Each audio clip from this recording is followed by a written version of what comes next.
Question number 4. At a certain factory, the total cost of manufacturing Q units during the daily production run is C is equal to 2.2 Q square plus Q plus $900. From experience, it has been determined that approximately Q is equal to T square plus 100 T units are manufactured during the first hours of production run. Compute the rate at which the total manufacturing cost is changing with respect to time 1 hour after production begins. इतना बड़ा question है, ज़रा abbreviation use कर लेता हूँ ताकि screen पे भी इजीली फिट आ जाए। तो इसमें हमें कहा जा रहा है कि आपके पास जो टोटल मैन्युफैक्चरिंग कॉस्ट है वो इस फंक्शन से या इस इक्वेशन के ज़रिए आपको मिलती है कि कितने प्रोडक्ट्स क्यू जो है कितने प्रोडक्ट्स है, क्वांटिटी ऑफ प्रोडक्ट्स है बनने पे प्रोडक्शन कॉस्ट कितनी आती है वो सी से मिलती है। दूसरी तरफ आपको गिवन है कि क्वांटिटी ऑफ प्रोडक्ट्स जो है वो डिपेंड कर रही है टाइम पे कि कितने टाइम के अंदर कितने प्रोडक्ट्स बनते हैं, और आपको कहा जा रहा है rate at which total manufacture cost is changing, यानी डेल्टा सी कॉस्ट का change with respect to time with respect to delta T मालूम करें। तो अब हम डिफ्रेंशिएशन पढ़ रहे हैं तो इसमें delta C over delta T यानी बहुत छोटा डिफरेंस मालूम करना है, तो उसको हम लोग D C over D T से डिनोट करते हैं। इसको अगर हम लोग डेरिवेट करें तो इसका आएगा derivative D C over D Q, जबकि इसको करें डिफ्रेंशिएट तो हमारे पास आएगा D Q over D T. तो इस तरीके से हम लोगों ने फिर finally D C over D T निकल आएगा जब D Q over D Q cancel out हो जाएंगे। तो देखते हैं इसका डेरिवेटिव लेंगे, राइट साइड का भी डेरिवेटिव लेंगे। तो राइट साइड का डेरिवेटिव लेने से हमारे पास क्या आ जाएगा, 2 इधर आके मल्टीप्लाई हो जाएगा 0.4 Q raise to the power 2-1 plus Q का डेरिवेटिव क्या होता है 1। 900 का डेरिवेटिव, चूँकि 900 कांस्टेंट है, इसका डेरिवेटिव 0 होता है। अब ये देखें, ये हो गया 0.4 क्यू प्लस 1, ये हमारा आ गया D C over D Q, यानी डेरिवेटिव ऑफ सी यानी cost with respect to Q. अब इसका डेरिवेटिव लेते हैं तो लेफ्ट हैंड साइड का डेरिवेटिव लिया is equal to right hand side का भी पूरे का डेरिवेटिव ले लेते हैं। तो ये हो जाएगा 2t raise to R T minus 1 plus 100t का डेरिवेटिव होता है 100, इससे बन जाएगा 2t प्लस 100। तो ये डी क्यू और डी टी भी हमारे पास आ गया और डी सी और डी क्यू भी आ गया था। तो इनको इसमें पुट करते हैं वैल्यूज़ को, 0.4 क्यू प्लस 1 यहाँ से आया मल्टीप्लाई बाय 2t प्लस 100। अब देखें, अभी भी हमारा जो डी सी और डी टी आएगा वो उसके अंदर क्यू आ रहा है, इस क्यू से जान छुड़ानी है। तो अब हम क्या करेंगे, जहाँ पे क्यू है उसकी जगह क्यू की वैल्यू इन टर्म्स ऑफ जो टी है वो पुट कर देंगे। तो ये देखें, टी स्क्वायर प्लस 100t मैंने इस क्यू की जगह पुट कर दी, प्लस 1 एज इट इज़ आ गया, और ये 2t प्लस 100 भी एज इट इज़ आ गया। अब इसको 0.4 को अंदर मल्टीप्लाई करेंगे तो हमारे पास आएगा 0.4t स्क्वायर, 0.4 को 100t से मल्टीप्लाई करेंगे तो हमारे पास आ जाएगा 40t plus 1 as it is, और आगे आ गया 2t प्लस 100। अब इन दो को मल्टीप्लाई करना है तो 0.4t square multiply by 2t करेंगे तो हमारे पास आ जाएगा 0.8t क्यूब। 0.4t स्क्वायर को 100 से मल्टीप्लाई करेंगे तो हमारे पास आ जाएगा 40t स्क्वायर। 40t को अब 2t से मल्टीप्लाई करें तो आ जाएगा 80t स्क्वायर। 40t को अब 100 से मल्टीप्लाई करें तो आ जाएगा 4000t। 1 को मल्टीप्लाई करते हैं अब 2t से तो ये आ जाएगा 2t। अब 1 को 100 से मल्टीप्लाई किया तो ये आ गया 100। सिमिलर टर्म्स को इकट्ठा कर लेते हैं, ये टी स्क्वायर वाली हैं और ये टी और टी वाली हैं, तो ये आ जाएगा हमारे पास 0.8t cube plus 120t square plus 4002 into T plus 100।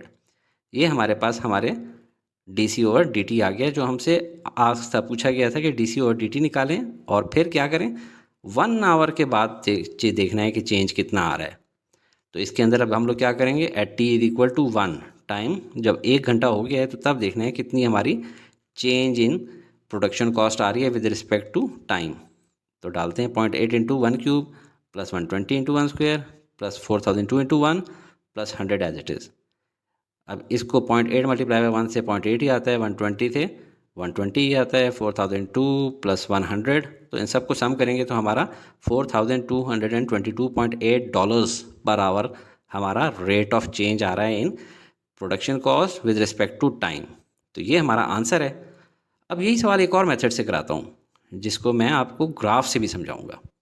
यहाँ पे ग्राफ इसलिए नहीं समझा रहा क्योंकि एक function cost with respect to products manufactured Q है, जबकि दूसरा function products manufactured Q with respect to time है, जबकि derivative function cost with respect to time है। तो जाहिर है एक ग्राफ में एक्स एक्सिस पे एक ही वेरिएबल आ सकता था, यहाँ पे बहुत सारे आ रहे, प्रोडक्ट्स भी है, टाइम भी है। तो चलिए अब सेकंड मेथड से दिखाता हूँ। D C over D T find करना है, ठीक है, जो कि हमारा रेट ऑफ चेंज होता है of production cost with respect to time, ये हमने मालूम करना है। तो हम क्या करते हैं, जो क्यू की हमारे पास वैल्यू गिवन है टी स्क्वायर प्लस 100t, इसको सीधा सीधा यहाँ पे जहाँ जहाँ पे क्यू है इसमें डाल देते हैं, यहाँ पे भी और यहाँ पे भी। तो क्या हो जाएगी सिचुएशन ऐसी, जहाँ पे क्यू था वहाँ पे आ गया टी स्क्वायर प्लस 100t, ऊपर वाला whole square as it is रहा है, प्लस क्यू था यहाँ पे टी स्क्वायर प्लस 100t आ गया। अब इसको ओपन करेंगे ए प्लस बी होल स्क्वायर के फॉर्मूले से, ओपन कर लेता हूँ तो ये बन जाएगा T4 plus 200t cube plus 10,000t square, जबकि बाकी सारा एज इट इज़ है। अब 0.2 को अंदर मल्टीप्लाई करेंगे तो क्या हो जाएगा, T4 से मल्टीप्लाई होगा तो as it is 0.2 multiply by 240, 0.2 multiply by 10,000, 2000, बाकी एट इज़।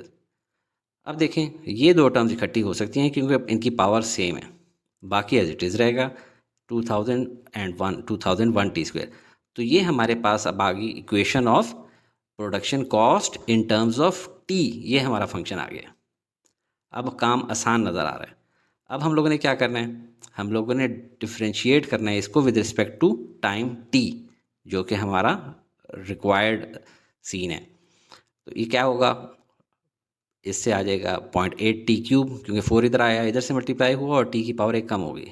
इसका क्या होगा, 3 इधर आके मल्टीप्लाई करेगा और t की एक पावर कम हो जाएगी, 120t स्क्वायर। इसमें भी 2 इधर आके मल्टीप्लाई होगा, ये हो जाएगा 4002 और ऊपर t की पावर एक कम हो जाएगी, t की पावर 1 है, ये इधर आके 100 से मल्टीप्लाई होगा तो 100 हो जाएगा। 900 कांस्टेंट है, इसका डेरिवेटिव 0 होता है, ना भी लिखें तो कोई फ़र्क नहीं पड़ता। अब हम लोगों ने कब रेट ऑफ चेंज मालूम करना है, किस टाइम पे, जब फैक्ट्री ने जब काम करना शुरू किया उसके 1 घंटे बाद, यानी at time t is equal to 1।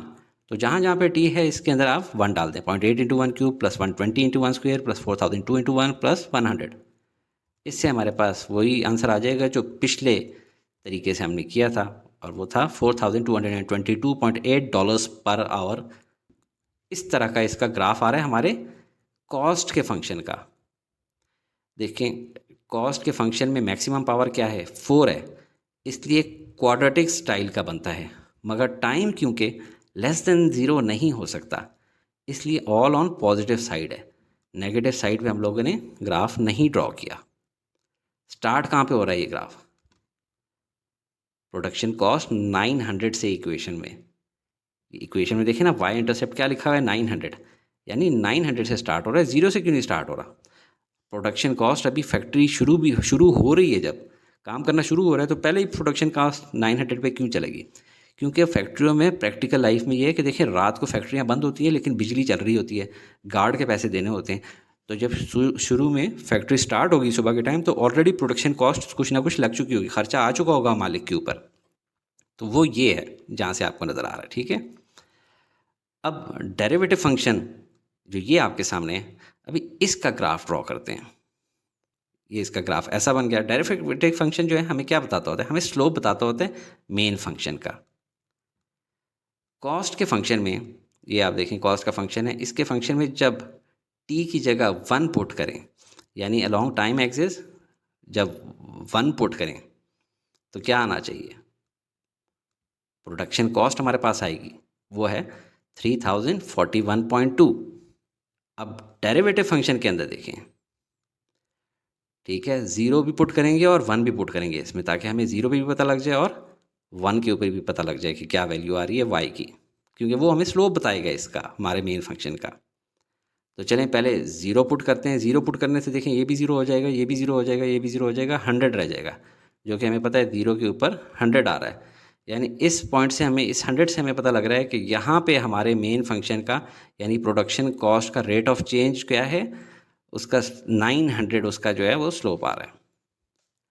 इस पॉइंट पे जहाँ पे x1 है, यहाँ पे हमारे डेरिवेटिव फंक्शन का क्या होगा y, 4222.8, यही जो कि हमारा आंसर है। ये हमें बता रहा है क्या, स्लोप एट दिस पॉइंट, हमें स्लोप बता रहा है। अब स्लोप की मदद से हम लोग क्या ड्रॉ कर लेंगे, अपनी टेंजेंट लाइन। ये टेंजेंट लाइन मैंने कैसे ड्रॉ कर ली है, अभी आपको समझ आ जाएगा। ये देखें, ये हमारी स्लोप इक्वेशन है y minus y one is equal to m into x minus x one. देखिए x1 और y1 ये वाला पॉइंट होते हैं जिस पॉइंट के ऊपर आपने टेंजेंट ड्रॉ करना होता है। हमें कहा गया था कि 1 घंटे बाद देखें प्रोडक्शन कॉस्ट कितनी होगी, तो इस पॉइंट पे हम लोगों ने टेंजेंट ड्रॉ करना है। यानी इसी के जो कोऑर्डिनेट्स हैं, ये x1 है, ये y1 है, ये इस इक्वेशन में डालेंगे। जबकि m स्लोप हमें कहाँ से मिल रहा है, इसका जो y कोऑर्डिनेट है जो हम लोगों ने कैलकुलेट किया है वो स्लोप है, तो वो इसमें डालें। देखिए ये मैंने डाल दिया y1, ये मैंने डाल दिया x1 जो कि 1 है, और ये मैंने डाल दिया स्लोप। इसकी मदद से ये मैंने टेंजेंट लाइन ड्रॉ कर दी है। आपका आंसर खैर यहाँ तक ही कंप्लीट हो गया था।